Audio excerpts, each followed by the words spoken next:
आज बनवले मस्त असे तळणीचे मोदक। त्यासाठी काय केलं, 1 वाटी सुकं खोबरं छान असं बारीक किसून घेतलं। त्यासोबतच 1 वाटी गूळ तो सुद्धा बारीक किसून घेतला।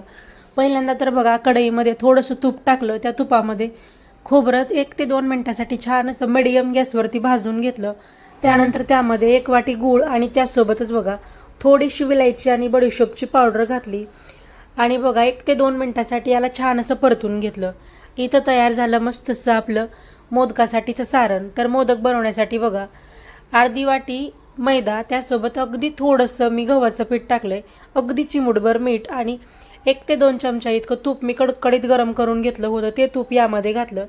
त्यानंतर थोडंसं पाणी टाकून याची घट्टसर कणिक मळून घेतली।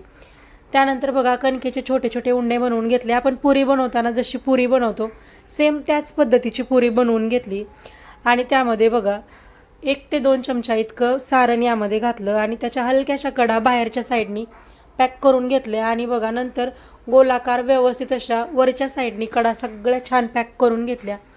इथं तयार झाला आहे मस्त असा आपला कळीचा मोदक। त्यानंतर मीडियम गॅसवरती बघा हे सगळे मोदक मी एक एक करून छान असे तेलामध्ये फ्राय करून घेतले। मस्त असे मीडियम गॅसवरती मोदक फ्राय केल्यामुळे मस्त खुसखुशीत होतात।